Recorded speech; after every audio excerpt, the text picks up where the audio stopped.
A list of the topics, themes, and subject matter featured in this episode has been included in the video description below.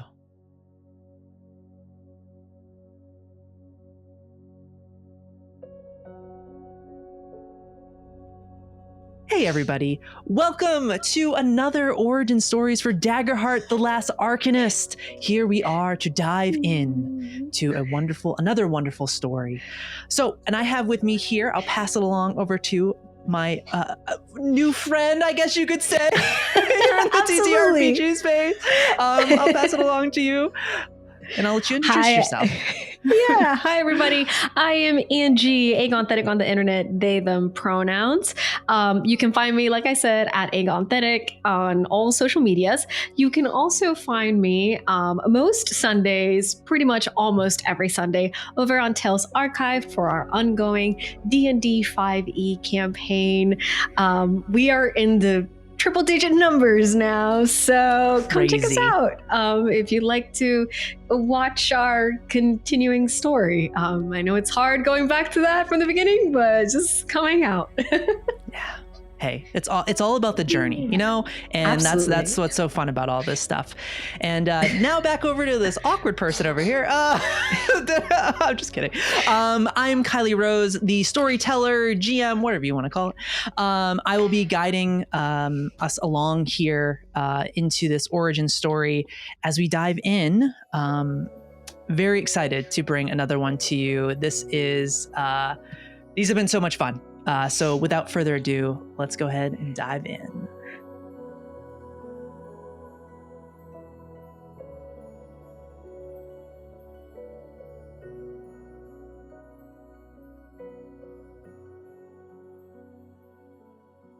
Memories. Memories are the threads that weave us together. Some shining like golden light, warm and familiar. Others lurk in the cold corners of our mind, shadows stitched with sorrow. And then there are those that simply are plain, quiet, unnoticed, but no less vital. Each one is a stitch in the fabric of the soul, binding past to present, shaping the self into something whole, or something lost.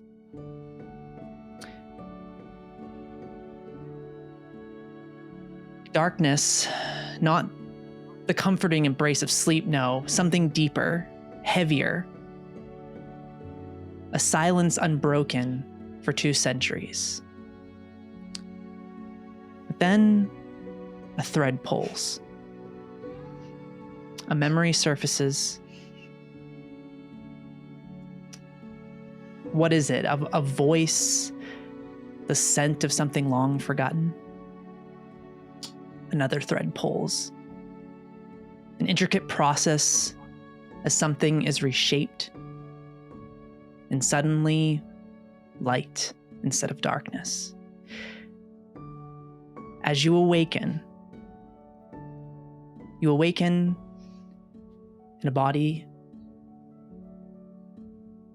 It's in a body that is something that maybe you do not remember. Not the flesh that once carried you through battle, the long nights at the Solaris Citadel, or when you laid upon the corn and wheat fields staring at the stars. The body residing now is different. Angie, could you please describe what Hugo looks like now in this moment as they reawaken after a long, long time? So Hugo, the first thing that they notice is that they feel lighter, and not in a good way. They feel like there is a weight that they are no longer holding.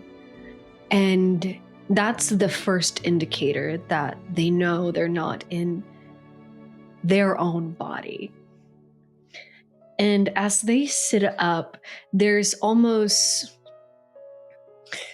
like the feeling that they keep going further because they don't realize how light this body is. Mm-hmm. They have to catch themselves before they kind of they keep going. It's almost like when you hit fresh new brakes and don't realize how strong they can be, especially like brand new out the packaging. And it's strange. They look down on themselves and their fingers, their hands, they can feel it. And it's such a strange sensation because they can feel their body. They have that sensation. And yet it's burlap. It's fabric.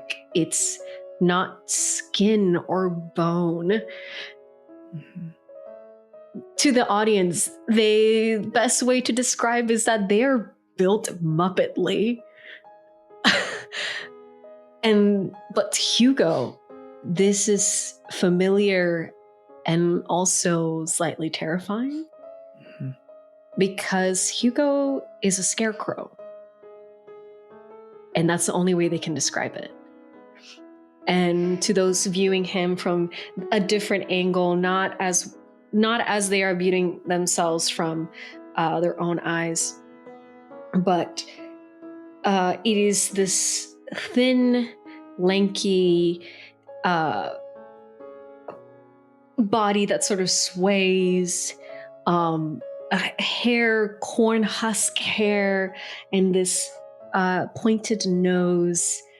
And they're dressed in just dark brown trousers that are cotton and rough and not dirty, but just plain.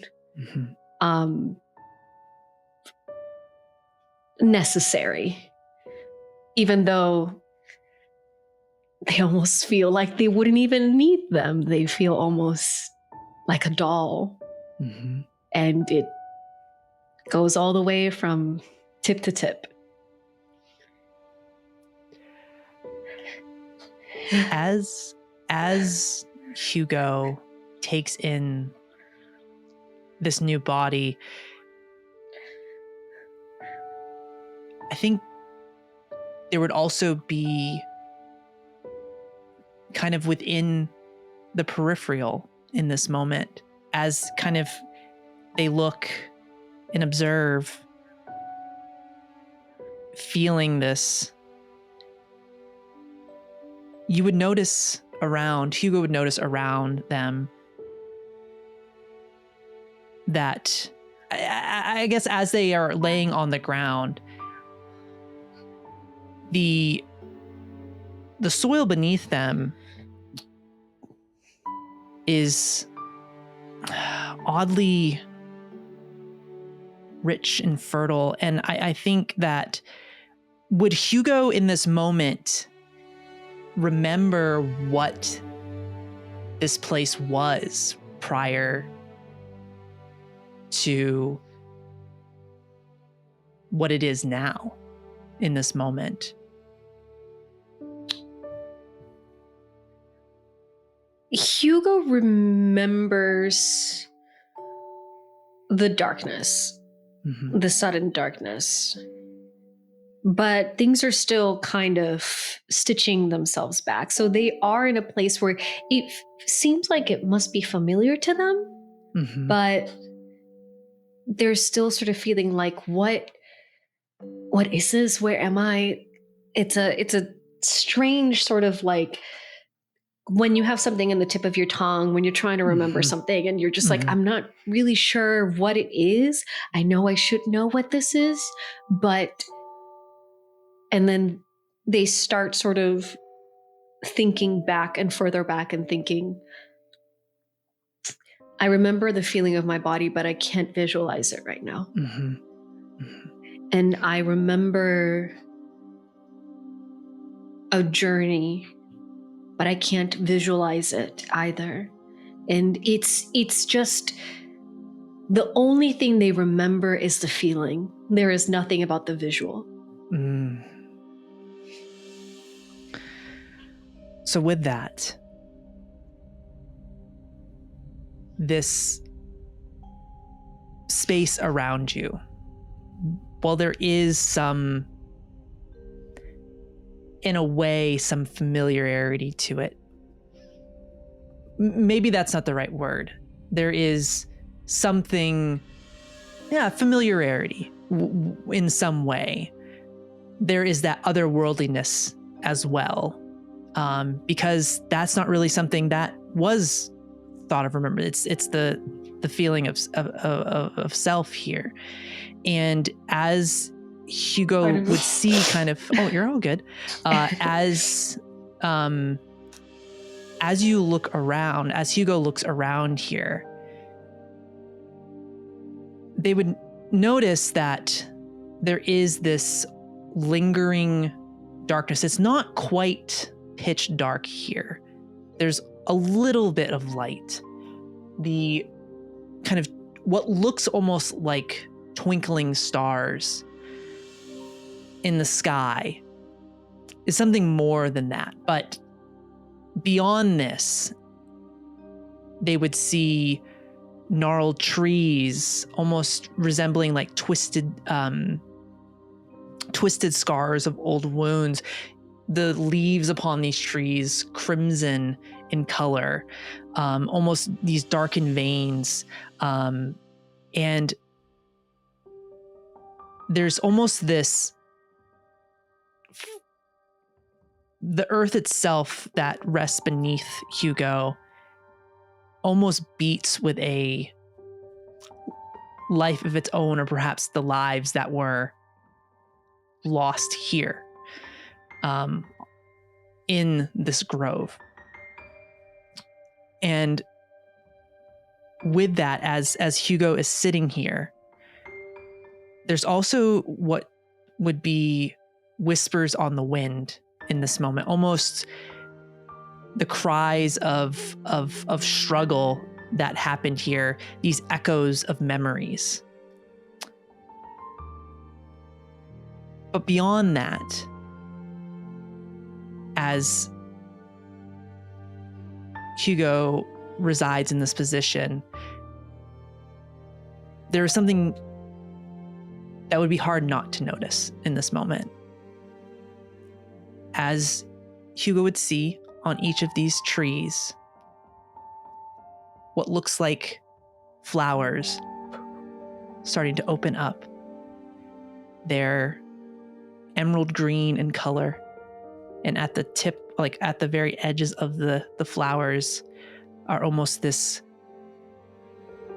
light gold color to them. And as they open, they're very geometrical in design. In a way, I would say the shape of them is almost that of a dodecahedron, kind of a 12-sided, as these flowers start to open up on all of these trees around. And as they do, Hugo would see motes of light starting to emerge from each of these flowers that blooms. And some of them would start to move towards Hugo, enveloping, swirling around. As Hugo sees this, what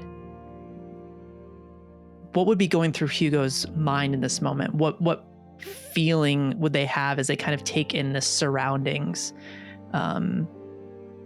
here?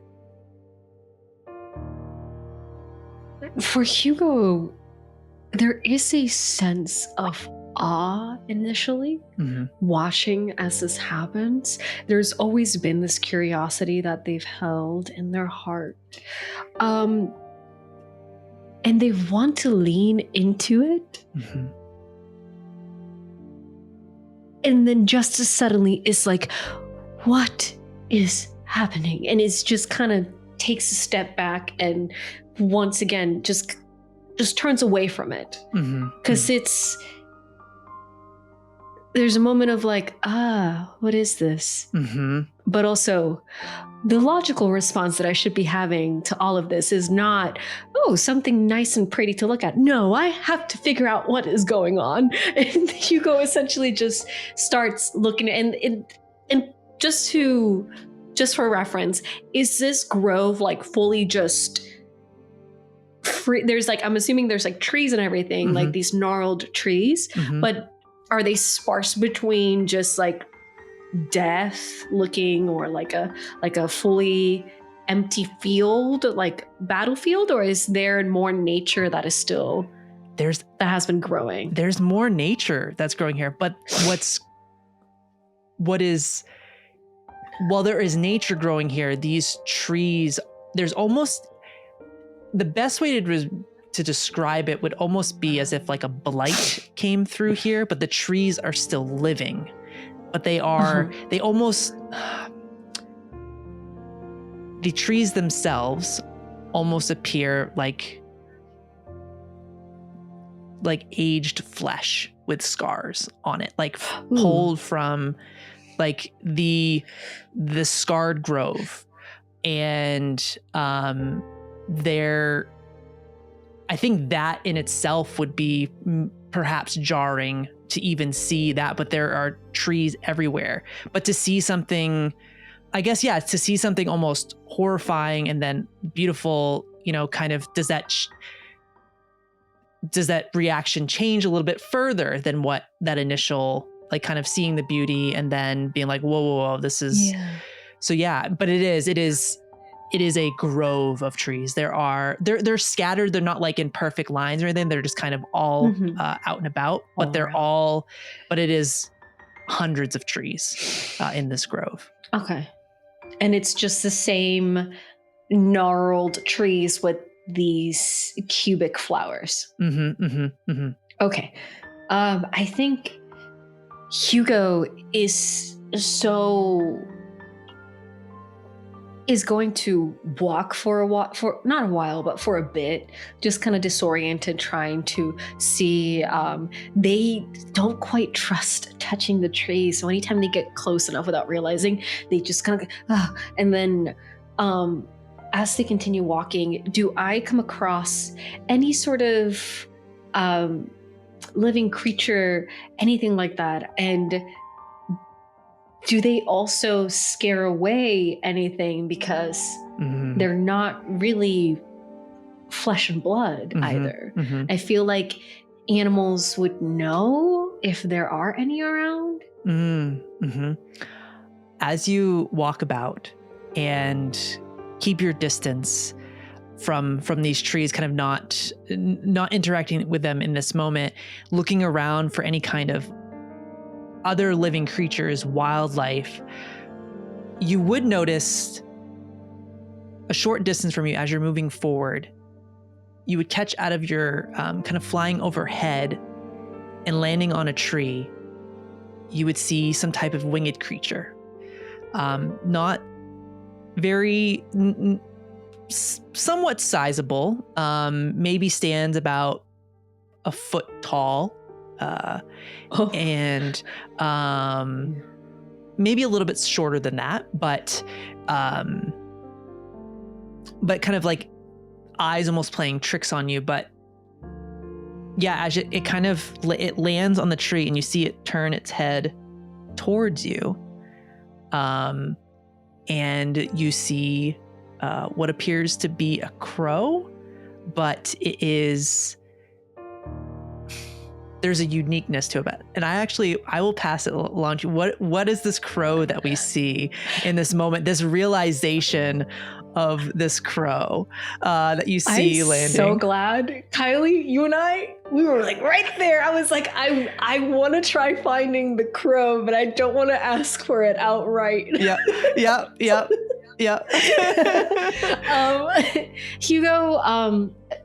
Hugo sees upon the tree, just as you said, it is a crow, but also one that isn't entirely alive, and yet it is. It's flying, it's reacting, it is tilting its head and acting just as any bird would. But that head is a skull. It's a crow's skull in a crow's body. And Hugo looks at it and just,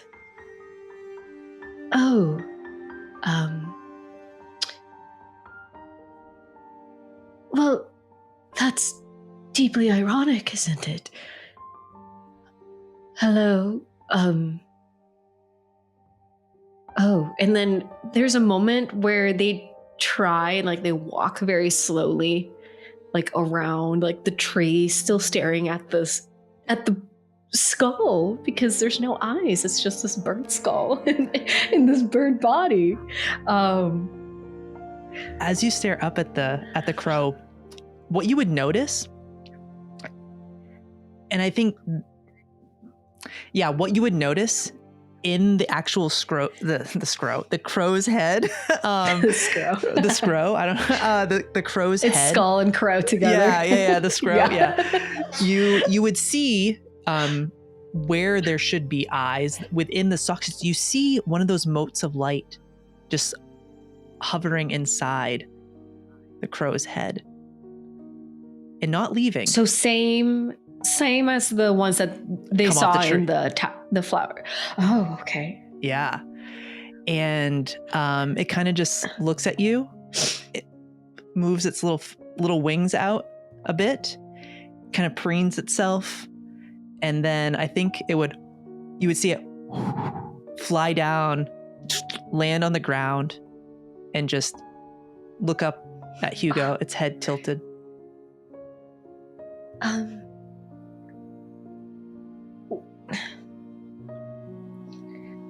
Hops a little closer. And Hugo is just kind of like unsure of what to do and is looking around, and it's like, is there someone here with you? Or no, you are by yourself. Okay. And then there's this moment where they focus, their eyes sort of fall on the eyes, not the eyes, but like the moat itself. Mm-hmm. And there is this moment of connection, and without really even realizing that they're doing it, I want to use telepathy. Okay. To open a line of mental communication with the crow. Okay, amazing. So as you open a line of communication with the crow. Okay. Oh. Hello? Somebody. Hi. Can you hear? Hold on. Oh, well, I can hear you now. Yes, I can hear you. Oh, okay. Hi. Who are you? Who are you? I don't really remember my name I remember being on the battlefield and then not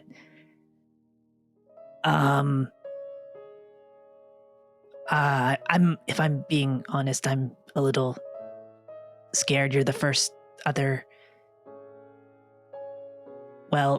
living thing I've seen. That's all right.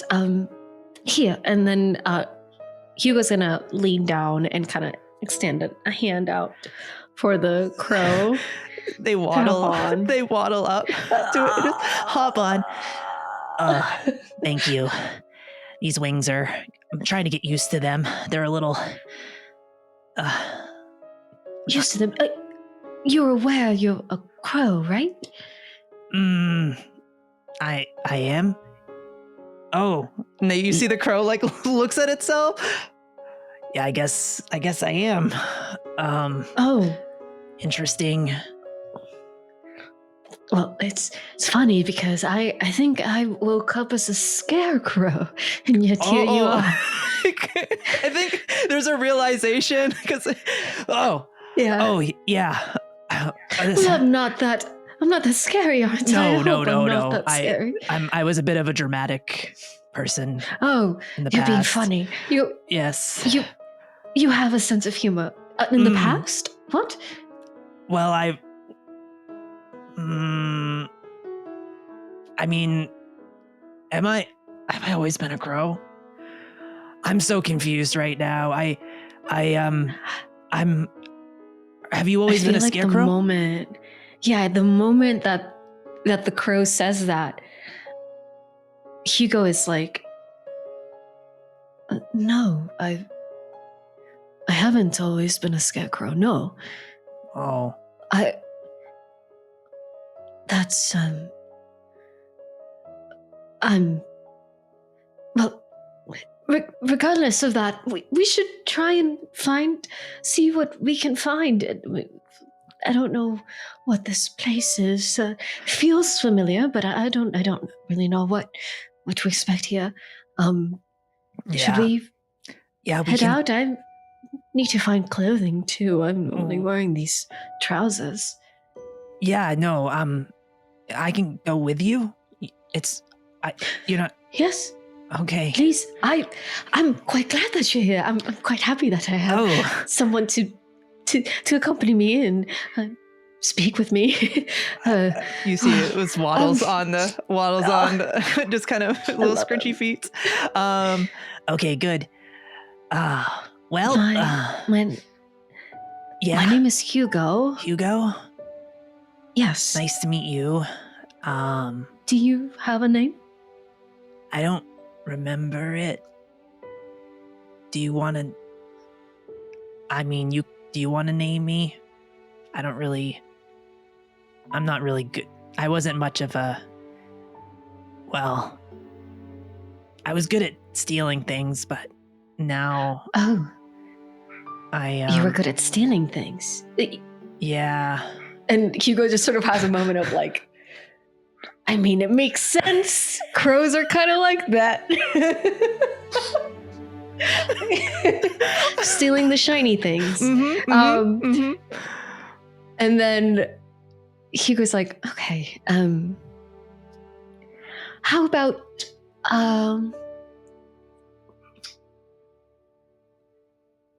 Vera? Vera? Yeah, I like that. Yeah. I like that a lot. Yeah. Okay. Great. Well, Vera? Wonderful. Hugo?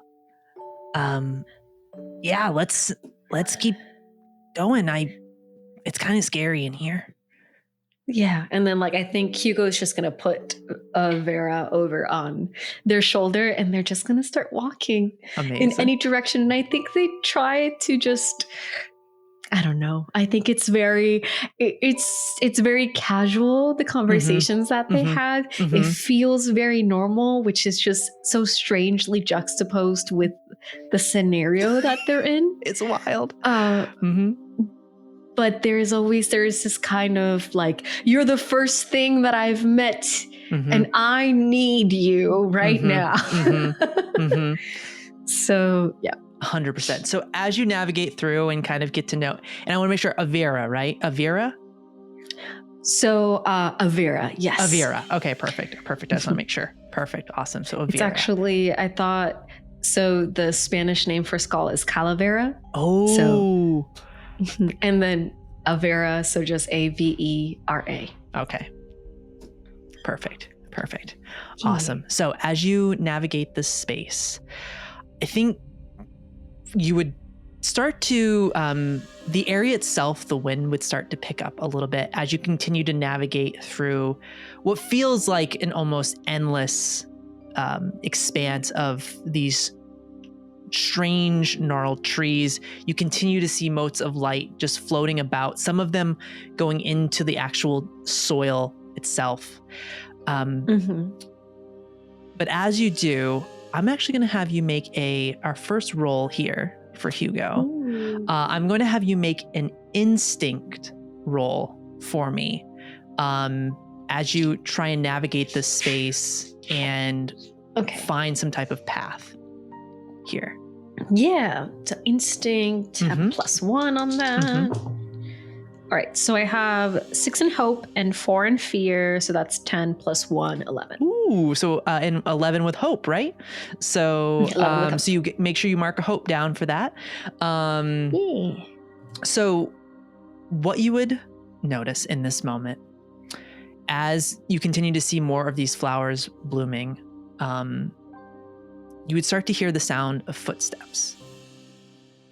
They're slow, measured, not a cautious tread of a scavenger or a reckless stride of a hunter.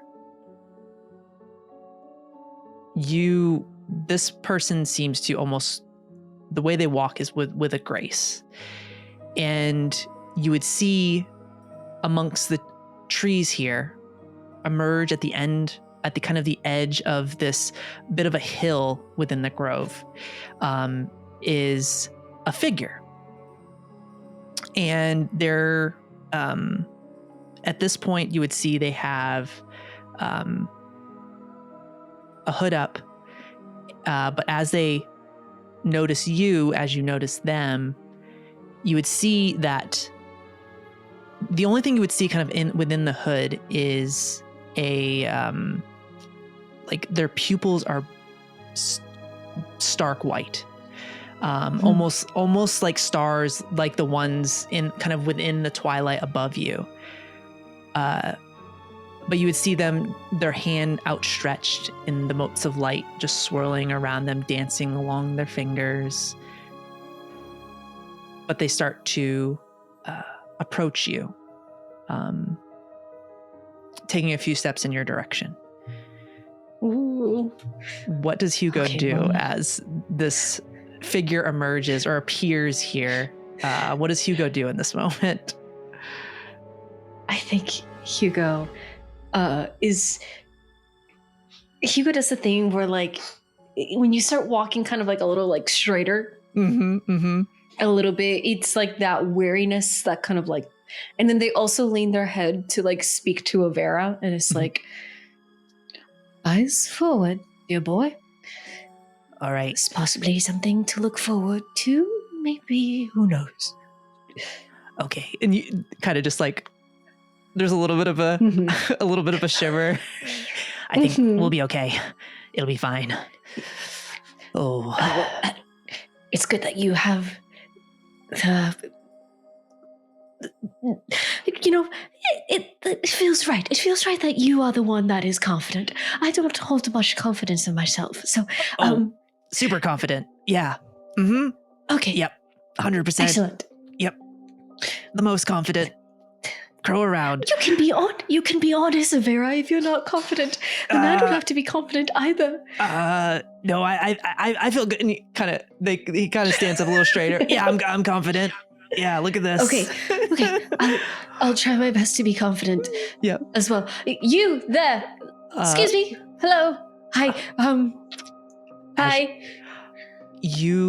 They as they see you, I think the way that the little bit of light, the motes of light that are jumping around illuminates Hugo a bit, and you would see this figure.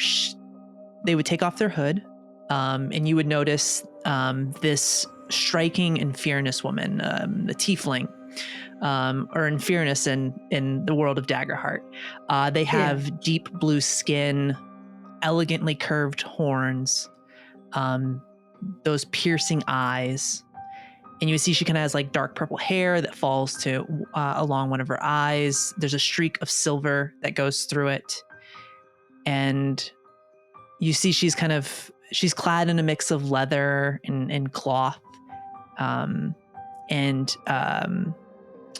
she looks over towards you, and you would see she is armed. She has she has two twin curved blades that hang at her lower back. But she looks towards Hugo and says, "You do not need to be alarmed. Oh, thank God. I mean you no harm." And she would not approach any closer to give space. And you would hear Avera go, "Okay, I think we're looking okay. How do I look? It's the confidence." Very handsome. Okay. Very handsome indeed. Thank you. Yes. Madam, I'm so very sorry. You look very intimidating. I apologize for that's okay. the impertinence. She would look to Hugo and she'd say, "You're all right. It's good to I think as she looks at Hugo, Hugo, I think they would notice that she is very intrigued. There is this there's a smile on her face as she looks at Hugo. And yeah, he's a Muppet. yeah, I mean, adorable. And she would walk towards you a little bit more, and she would say, she'd actually take her weapons off, place them on the ground, just to show that I mean you no harm. And she would walk over and properly introduce herself, and she would say, I'm Tegwin Saris. I'm here to, well, hopefully find more like you. Tegwin Saris, the Arcanist. You would see a grin on her face, and she would say, Why do I know that? I don't remember ever meeting you. And I don't know why I just said that. Well, if you are...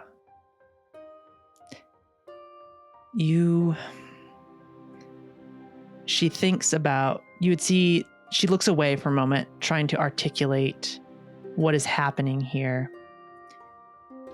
Taking a moment to think on it. And she would look back to Hugo and say,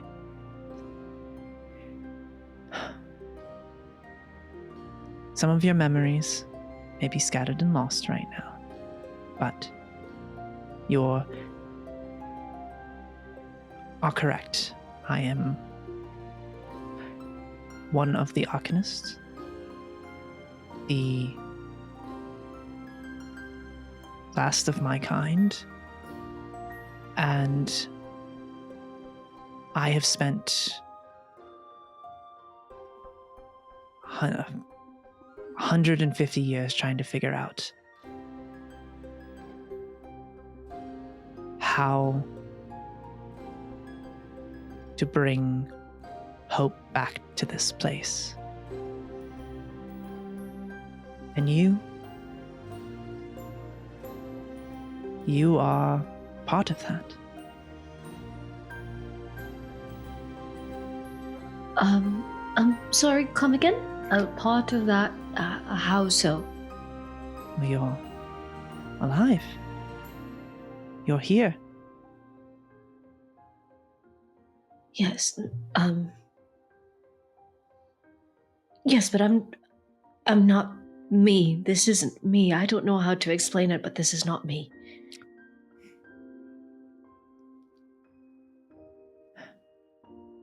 Well, I do not have... I think that Hugo would see there is some confusion, maybe some calculations going on in her head of things not going the way. And she would look at Hugo and say, you say you're not you. What do you mean by this? Can you explain further, or? I woke up like this, like a scarecrow, and I know I'm not supposed to be a scarecrow. I had a body, flesh and blood and bone, taller than this, bigger than this. And this is not me. Same for my friend.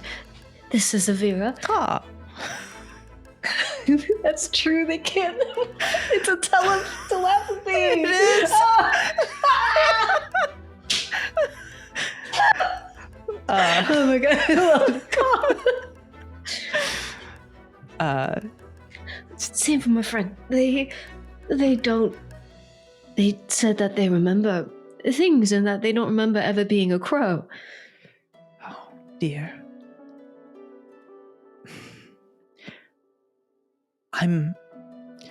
It did not go exactly the way I thought it did. I thought it would. What exactly? What?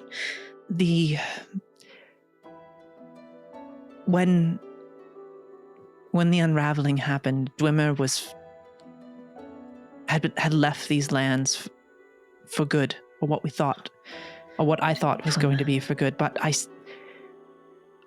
spent time trying to figure out how to bring it back, and I thought I had it right. And I was trying to bring back those that were lost here, that fought to try and stop Twilight, to bring you back to your former selves. But obviously it wasn't perfect. It wasn't. I'm sorry. Well, Madam Tegwin, to be quite honest, I feel quite naked. I think at that point she would reach.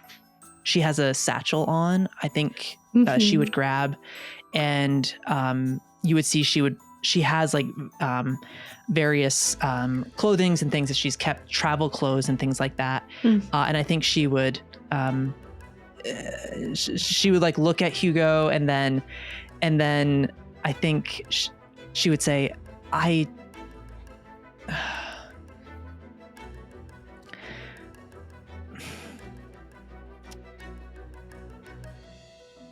what can I would be more than interested in listening to you, Madam Tegwin. Maybe not in the middle of this place, which makes me feel quite uncomfortable, and also, I trying to understand why my body feels much lighter than what I remember, the little that I do remember. So maybe we could go somewhere else and not be here. Of course. Yes, and she would grab the belongings, putting them in, kind of putting together what that meant in that moment, kind of just in the grand scheme of it all, hearing that and then knowing that Hugo is not in the body that they were supposed to be, and how that is impacting the person. There is just that. There's a sense of just failure in that moment as they're putting things away, and she would go grab her weapons, and she would say, all right, so there are a few others here with me, individuals I trust. We'll make our way to them, and they were some of the people that have found a way to survive after all of this. But I will bring you to them, or you can go with me and we can see if we can find any others like you. Either way, I want you to know that I will be by your side. You're safe with me. I will keep you safe and your friend. She would look to the crow, to a bear. Yeah.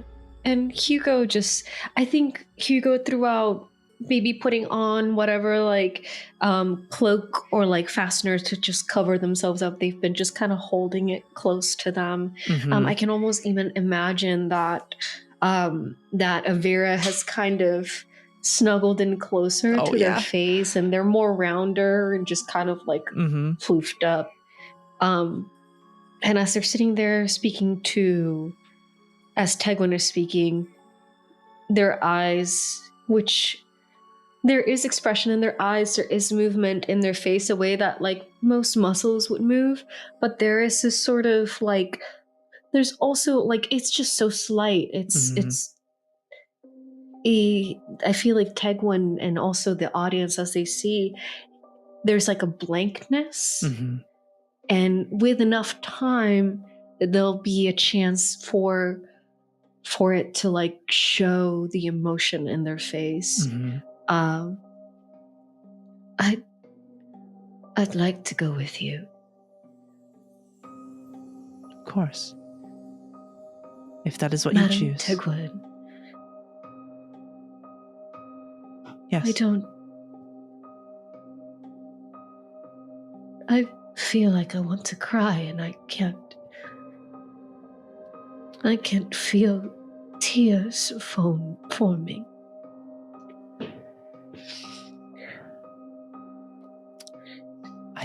I can't cry, even though I want to. I think in that moment, as Hugo says this to her, she would approach and she would say,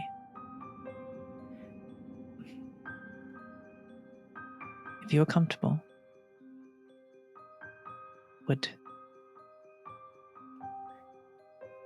a hug help in this moment?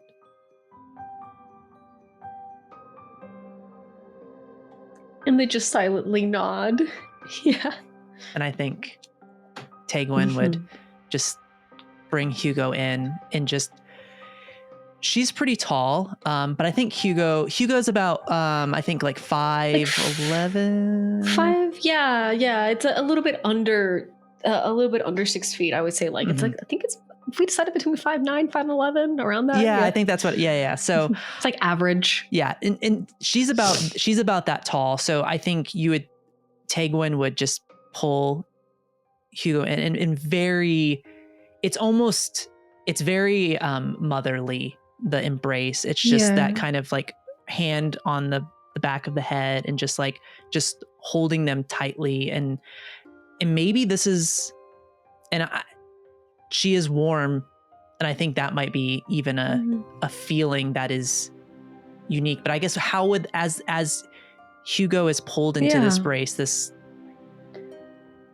there is this moment where they see the hug coming and they have a moment of fear.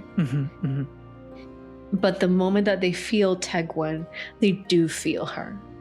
And it is this like exhalation of anxiety because, well, at least this is something that I haven't lost. That sensation of being able to touch someone. And they just sort of lean their head into the crook of Tegwin's neck and just feel for that moment. Just have a chance to feel the warmth of that body and think about almost siphoning it to them. And I think as that warmth is exchanged, there's also the feeling of the heartbeat, steady and alive. And in that moment, kind of as that embrace is happening, it's hard to tell whose heartbeat that is in that moment. And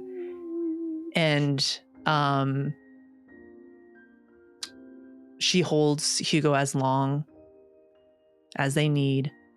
And I think there's just moments where there's just that, she would say to them too, I'm here, and know that whatever is before us, we'll make it through. And I will do everything to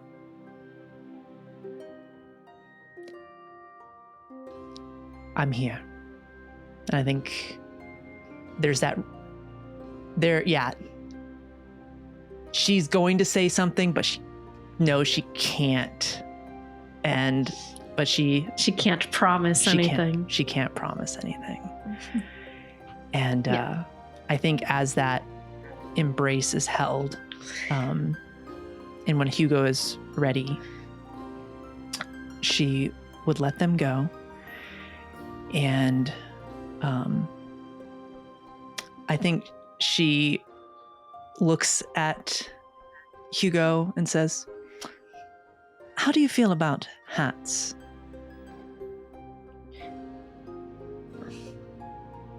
Hugo takes a kind of stares blankly and just kind of, I don't remember wearing hats, but I could give it a shot. I think you'd look really good in one. All right. And she, in her bag of endlessness, you see she pulls out this kind of long hat and she passes it over. Wizard hat. Yeah. She says, "That was a good friend of mine. And I think they'd be happy to see you wearing it." Wow. A gift. And I've only been here for a few hours. If this is how things are supposed to go, then maybe this won't be so bad. I think she just smiles and nods as Hugo says that. puts it on, looks at Vera, kind of chitters and yaps and starts. Looks good. You should get me one. You think she has one for me? A tiny hat for you. Is there, Madam Tegwin, is there a smaller hat? I don't. She opens her bag. I don't have one right now, but we could probably find someone that could fashion one for him. Oh, crickets. Maybe we can make one. Yeah, I'll make one for you, Vera. Okay, that would be really nice. I would love that. I think, I feel like, it would be kind of cool to have a hat, maybe. Yeah. I don't know. I think actually, you know what? I think, does the hat have like a band? It does. Around Yeah. Okay. Yeah. So I think with the thought of like trying to make a little hat, I think Hugo is going to use another spell without like really intending to, and yet kind of having this sensation of like, well, I have a gift. I want to give someone a gift too. And in that moment, they'll use prestidigitation. And so a piece of the cloth around the band. So Hugo takes down the hat and is looking at it and then just sort of like takes a moment, and then their fingers kind of touch and like hit the fabric of the band, and then it's almost as if things start unstitching. This piece starts unstitching and starts unraveling and shifting into Hugo's burlap hand. And in that moment, the magic itself twists itself into like a little like a Robin Hood type, like tricorn hat to put on top of a Vera. As you put the hat on their little crow skull head, yeah, this is pretty cool. I like it. It looks very charming. Thank you. Yes. Excellent. Kind of just shows off a little, just kind of just struts around on Hugo's shoulder, and you see. I think too, as you use magic, maybe not noticing it, but Tegwin is looking towards you, towards Hugo, and is just watching. And there's a moment of glee, I would say, a gleefulness to seeing magic working again. And that in itself is something of hope too. And she sees the hat fashioned, and then actually seeing you use magic, seeing Hugo use magic, you would then see Tegwin kneel down to the ground and place her hand upon the soil. And motes of light would start swirling down, and landing on the top of her hand, and you would see the motes actually start turning from gold. They start turning orange and blue as this pulse of energy shifts out into further into the grove. And she would look at Hugo and say, I think I found another. Oh, excellent. And she says, well, follow me. And she would keep weaving through, head on the swivel. And eventually the two of you, three of you, I should say, would reach a bit of a clearing. Mm-hmm. And it drops down a little bit into this almost a small river. Actually, like it's more like a creek. And you would see two figures coming to across. Almost, and they're covered in dirt and debris. And you would see them sitting there. And I think as that happens, that's where we'll end our origin story. And then we'll pick it up in the first episode of The Last Arcanist. So, yeah, I think that, yeah. Oh my gosh. Okay.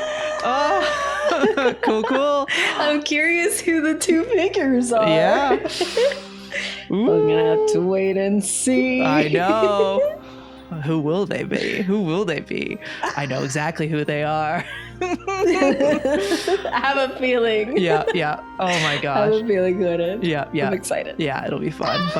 But thank you so much. That was such a fun time. Thanks for diving into that and a little sneak peek into Hugo and Avera. Oh my god. I cannot wait to see that dynamic continue to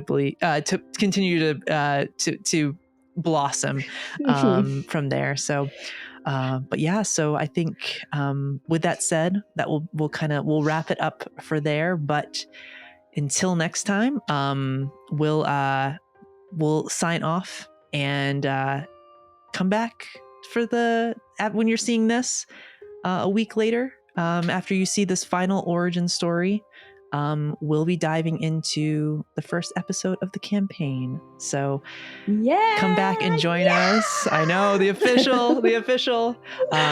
Yeah. So as we escape the mundane for a little bit and dive into the new age of Atalantia and see what kind of story these amazing people are going to tell. So we'll see you next time, everybody.